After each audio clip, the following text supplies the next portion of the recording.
გამარჯობათ. უკვე თებერვლის შუა რიცხვებია. ზუსტად შუაში ვართ, ნახევარმა თებერვალმა უკვე გაიარა. ჯერ კიდევ ცივა, მაგრამ ცოტა უკვე დათბა და შეიძლება რომ დავიწყოთ მოსამზადებელი სამუშაოები ბიომეურნეობის დასაწყებად. მე საკმაოდ პატარა ფართობი მაქვს. ეს ჩემი ეზოს ნახევარია, სადაც ვაწარმოებ ბიომეურნეობას და წელს მექნება სიახლე, იმიტომ რომ ფრინველები უნდა შემოვიყვანო აი ამ ბიომეურნეობაში. ანუ მე მცენარეების გარდა მე ფრინველეობას მივიღებ ხელს საკუთარი საჭიროებისათვის. ეხლა აქ ამ ხელა ფართობზე რა თქმა უნდა შეუძლებელი არის თქვათ მსხვილფეხა-რქოსანი საქონლის ყოლა, ღორი კიდევ შესაძლებელია, მაგრამ არავითარი სურვილი არ მაქვს. აი ფრინველები, კი ბატონო, ეხლა მყავს და უკვე შეიძლება ითქვას, რომ პატარა მეფრინველეობის ფერმა მუშაობს. რა თქმა უნდა, ამათმა ყველაფერი ააოხრეს. რაიმე მწვანის ნაირი არაფერი არ დაუტოვებიათ. იყო აქ ზღვის ბალახი, რომელიც მთელი ზამთარი მწვანეა, მაგრამ ისიც ამოძირკვეს. შესაბამისად ვარდს, შალფეის ყველა ფოთოლი მოკენკეს ერთადერთი. აი პასიფლორას ვერ წუდებიან მაღლა. თორემ დანარჩენს სიმწვანე არაფერს შეარჩინეს. ეხლა როგორ ვაპირებ, რომ თქვათ ბოსტანი ისევ გავაშენო და ისე რომ ქათმებმა არათუ ვერ დააზიანოს ბოსტანი, არამედ პირიქით დაეხმაროს კიდევაც ბოსტანს თქვათ მავნებლებისაგან დაცვაში. ეხლა აი ამ ბეტონის ტერასას ხედავთ. აი ამ ბეტონის ტერასის თავზე ვაპირებ, რომ გავაბა ღობე. ეს ღობე იქნება 1.5 სიგრძის, 1.5 ქათამი ვერ გადააფრინდება, რომელიც გადააფრინდება, იმას ფრთები მოეჭრება. ხოლო ციცარს ციცრისათვის 1.5 არაფერს სირთულეს არ წარმოადგენს. ციცარს ვაპირებ, რომ იყოს და თავისუფლად იაროს ბოსტანში, რადგან ის მცენარეებს როგორც წესი არ აზიანებს და როცა ის ფოთოლს კენკავს, უნდა იცოდეთ, რომ იქ აუცილებლად რაღაც მავნე მწერია და იმ მწერს კენკავს და არა ფოთოლს. ერთადერთი, რასაც ციცრის აქ გაშვების მერე ვეღარ გავაშენებ, ეს არის მარწყვი. ხოლო როცა პალმიდორი მწიფებას დაიწყებს, აუცილებლად ციცარს უნდა შევამწყუდიო, ფრთები მოვაჭრა, რომ ვეღარ გამოფრინდეს, თორემ პომიდორსაც ააოხრებს. წითელ ფერზე ისეთივე რეაქცია აქვს, როგორც ბუღას. ეხლა ამ ქათმებს მე ღამღამობით შუქს ვუნთებ ღამის 2 საათზე დილის 8 საათამდე, რომ სინათლის დღე დაუგრძელდეთ. და შესაბამისად კვერცხდება ამათმა ადრე დაიწყეს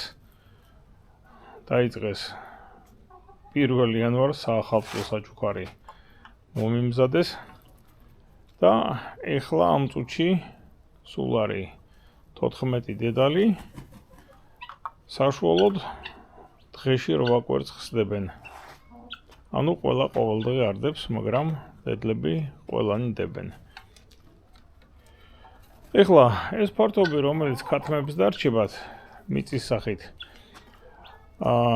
იმდენია, რომ უფრო მეტია ვიდრე 4 კვადრატული მეტრი ერთ ფრთაზე, ანუ ბიომეურნეობის სტანდარტს ეს დააკმაყოფილებს. ნუ სიმართლე გითხრათ, ეს დიდად არ მიმაჩნია, იმიტომ რომ 4 კვადრატული მეტრი მაინც ვთვლი რომ არასაკმარისია. მაგრამ, ნუ იყოს ბიოსტანდარტიც დაკმაყოფილებული, თუმცა ვიმეორებ, 4 კი არა, 20 კვადრატული მეტრი ჭირდება თავისუფლად გაშვება ქათამს. ეხლა ასეთი რამ, რაც შეეხება იმას, თუ როგორ უნდა იმოძრავონ ქათმებმა კიტრებს შორის, აი დააკვირდით აი ამ გვირაბს. ხედავთ? ის მე გავაკეთე ჩვეულებრივი ერთლარიანი პლასმასის ყუთებისგან ამათი ფასი ბაზარში და ბაზრობებზე 1 ლარია. ჩემო ბატონო. ორი ყუთი ერთმანეთზე დევს და 50 სანტიმეტრის სიგრძის გვირაბი კეთდება. ეხლა თვითონ აი ამ მცენარეების რიგებს შორის მანძილი მე გავზარდე, იყო 70 სანტიმეტრი და გავზარდე მეტრამდე. ეხლა ეს გვირაბი არის ძალიან ადვილი გადასაადგილებელი. ეს ყუთები უბრალოდ უნდა გადაიტანოთ დაახლოებით დაგეხარჯებათ 10 წუთი. რა თქმა უნდა, ყველა რიგში ერთდროულად ფრინველს არ შევუშვებ. აი ამ ადგილიდან დაახლოებით იქნება გამოსასვლელი პერეხადნიკი, რომ ფრინველი შევიდეს აი ამ გვირაბში და მეორე იქით რიგებზე იქნება. ანუ სულ ორ რიგში იმოძრავებენ ფრინველები. ეხლა სამ დღეში რა თქმა უნდა აქ ამ ყუთების ქვეშ, ძირი ამ ყუთებს მოხსნილი აქვთ. ისინი ყველაფერს აუხრებენ, ყველანაირ ჭანგაბალახს, ყველანაირ სარეველას. მერე მოხდება ამისი გადაადგილება ცოტა იქით, ცოტა აქეთ, ისე რომ კულტურული მცენარეები არ დაკენკონ.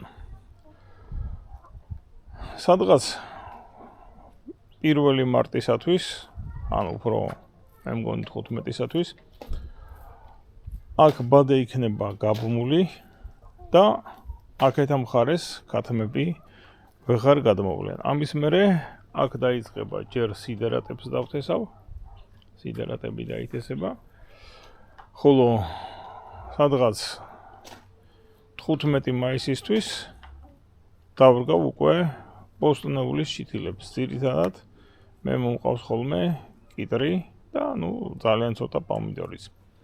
ეხლა კიტრი უბრალოდ სამოდელო კულტურაა მაქვს აღებული, რომ ვადარო წლიდან წლამდე მოსავალი. ვნახოთ, რა სიზამენ ქათმები გამიზრდიან თუ არა მოსავალს.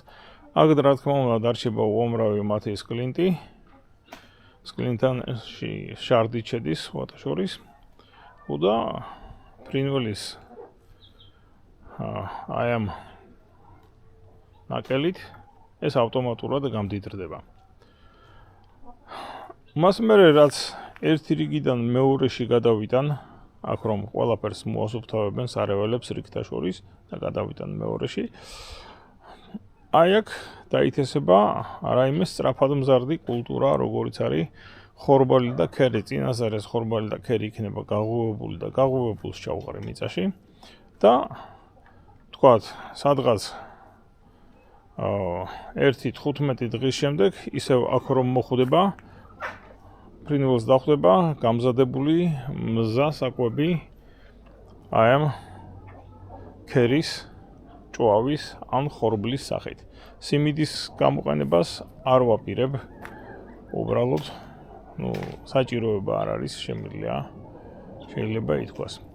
ხოლო იქით ამ მხარეს ასევე იქნება გვირაბი, რომელსაც იმოძრავებს 1, 2, 3 რიგში და რიგთა შორის, ასე ვთქვათ, სარეველებს გაანადგურებენ ქათმები.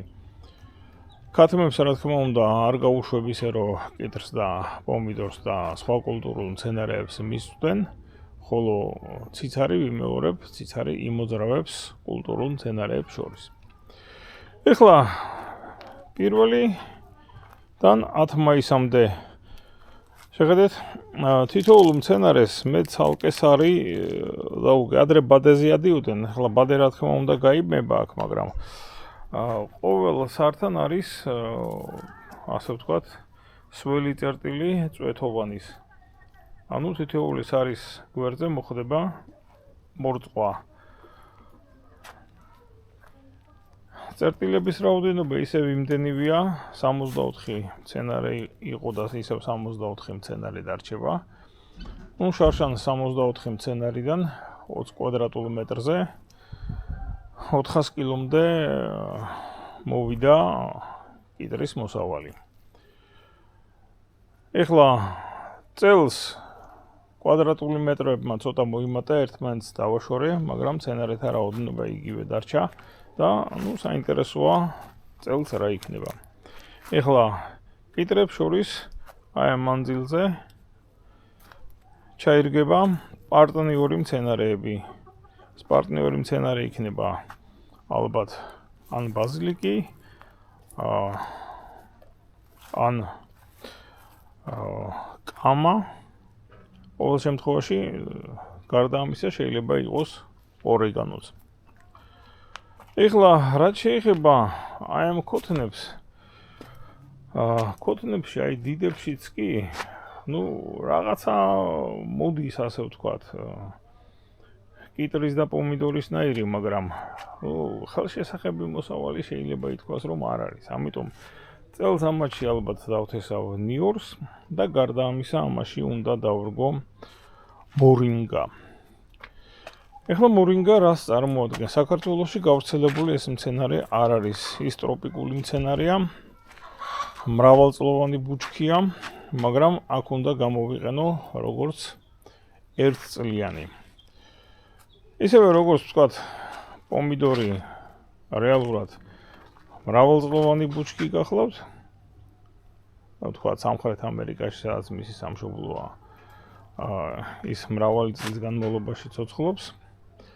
მორინგას სამშობლო არის ინდოეთი და ის არის უმსხვილესი ექსპორტიორი მორინგასი. ერთი სეზონის განმავლობაში მშვენივრად იხარებს და თესლსაც კი შეგვიძლია რომ ავიღო მორინგასაგან იმედი მაქვს. თუმცა ძირითადად მისი დანიშნულება იქნება ფოთლების გამოყენება. ეხლა რას წარმოადგენს მორინგას ფოთოლი? ეს არის აბსოლუტური ჩემპიონი მცენარეებს შორის ცილის შემცველობით. ანუ თქვათ, ასეთი რაოდენობა ქათმებისათვის ბუნებაში ჭინჭრის მოპოვება, შეიძლება ცოტა რთული აღმოჩნდეს. და ამიტომ გადავწყვიტე, რომ აი ამ ქოთნებში და გარდა ამისა ამ კიტრებისაგან თავისუფალ ადგილებზე დავთესო მორინგა და მორინგას ფოთლები მე მოუკრიფო, თორე ისე თვითონ რომ მიუშვა, რა თქმა უნდა, გადაჭამენ და გაანადგურებენ. აი ესე მერე მივცე ქათმებს, რათა ცილა შეუვსო ნაწილობრივ. ეხლა მორინგას ცილა იმის გამო, რომ ის მაინც მცენარეული ცილაა, თუმცა ბევრად უკეთესია, ვთქვათ, იგივე თუნდაც სოიოს ცილაზე და ჭინჭრის ცილაზეც ასევე. ნუ ჭინჭარს რა თქმა უნდა, სადაც წავასწრებ, ყველგან მოუკრიფავ და მოვიტან. მაგრამ ესეც კაცმა რო თქვა საკმაოდ შრომატევადი და ხანგრძლივი პროცესია, იმიტომ რომ ძებნა უნდა პირველ რიგში. მერე მეორეც მაგის მოკრიფას დრო უნდა, ხელთათმანები უნდა ჩაიცვა, მეშოპი ავსო და ასე შემდეგ. ასე რომ უფრო მორინგა იქნება ამათი მცენარეული ცილის წყარო. ხოლო რაც შეეხება ცხოველურ ცილას, ნუ ამ ფართობზე ისინი საკმაოდ ბევრ ბუს დაიჭერენ, გარდა ამისა აქ ნიადაგი ჭიაყელებით სავსეა. მე ადრე უკრაინიდან ჩამოვიყვანე სტარაწელები, ესეთი ჯიშია, ეს არის ძალიან კარგი ჭიაყელა, პატარა ზომის, ძალიან ღორმუცელა, ანუ კარგად ახდენს გადამუშავებას ნარჩენების და რაც თავარია, ის არ იყინება ზამთარში. ყინვებს იტანს.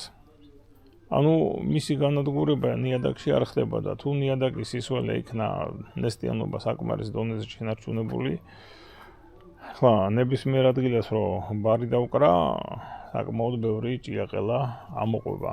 ჭიაყელა არის ქოთნებშიც, მეორებ, იმიტომ რომ სტარაწელი არ იყინება, მართალია ყინვები იყო, მაგრამ ქოთნებში ჭიაყელები არიან.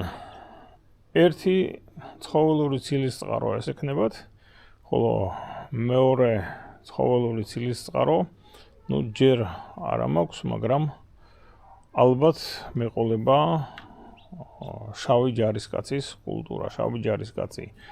იგივე შავი ლომი, უпростоრად რუსები ეძახიან შავ ლომს, თორემ მთელი მსოფლიო შავი ჯარისკაცის სახელით მოიხსენიებს. შავი ლომი ეს არის რუსულის კალკი. ჩორნეა ლვინგა, მაგრამ ვთქვათ ინგლისურად არის black soldier fly. Black soldier შავი ჯარისკაცი ეს არის განსაკუთრებული სახეობა, ასევე ტროპიკული ბუზების, რომელთა მატლები ძალიან ეფექტურად, ჭიაყელაზე ბევრად უფრო ეფექტურად გადაამუშავებენ საკვების ნარჩენებს და აქცევენ მას სასუქად, ეს ერთი. და მეორეს თვითონ ეს მატლები არის შესანიშნავი საჭმელი ქათმებისათვის. განსხვავებით ჩვეულებრივი ბუზებისაგან, ეს მწერები ანტიბიოტიკებს გამოყოფენ პრაქტიკულად ის საკვების ნარჩენები, რომელშიდაც ამ ჭიაყელებს, ამ ბუზის მატლებს ზრდით, თან არასთავარია მისი ციკლი ცხოვრები საკმაოდ ხანმოკლე, 45 დღეში ყველაფერი თავიდან იწყება. რით არის კარგი, ისინი გამოყოფენ ანტიბიოტიკებს და პრაქტიკულად ბაქტერიების გამრავლებას, მავნე ბაქტერიების გამრავლებას ხელს უშლიან. ანუ არ ლპება ის საკვები, სადაც იმყოფება შავი ჯარისკაცი. ესეთი თვისება აქვთ. ამიტომ მთელ მსოფლიოში ეს შავი ჯარისკაცი გამოიყენება ძალიან ფართოდ ნარჩენების გადასამუშავებლად, როგორც საკვები ბაზა ფრინველებისათვის, მათ შორის ბიომეურნეობაშიც არის ნებართვა მისი გამოყენების. ქათამი რასაც ბუნებრივად იჭერს და ჭამს, იმასთან შედარებით ეს არის შეიძლება ითქვას, რომ დელიკატესი. ეხლა თქვენ ხედავთ ჯუჯულები და ციცარიც როგორ მიირთმევენ და დააკვირდით საკვებურებს. წყლის საკვებური, ეს არის ვაკუუმური. მასში ქათმებს პრაქტიკულად არ აქვს საშუალება. ასევე ჩვეულებრივი საკვებური და ხედავთ ხორბლის ვაკუუმური საკვებურიც, რომელიც პრინციპში ნარჩენებისაგან არის გაკეთებული. შეუძლებელია მასში დასვრა, ანუ ვერც ჩაასკლინტავენ, დაფანტვით ძალიან ცოტას, მაგრამ ფანტავენ, მაგრამ ცოტას. და ახლა თქვენ შეიძლება მითხრათ, რომ რატომ არ შეუძლიათ თუნდაც აი ამ გრძელს მასე ჩამოჯდომა და ჩასკლინტვა. საქმე იმაში, რომ ესენი დაკიდებულია და ქანქარებს. და დაკიდებული რომ არის, ამაზე ვერ ჯდებიან, წონასწორობას ვერ ინარჩუნებენ. შეიძლება ახტეს, მაგრამ ცოტა ხანში ჩამოხტომა მოუწევს, იმიტომ რომ წონასწორობას ვერ შეინარჩუნებს მას ფრინველი და ჩამოხტება და აი ამ დასვრას და გაფუჭებას საკვებისას ვერ მოასწრებს. საკვების ძირს დაყრა ეს არის ერთ-ერთი ყველაზე დიდი შეცდომა, რაც შეიძლება მეფრინველემ დაუშვათ. არავითარ შემთხვევაში არ უნდა დაგეზაროთ ასეთი საკვებურების გაკეთება, სადაც ფრინველები, ასე ვთქვათ, საკვებს ვერ დასვრიან.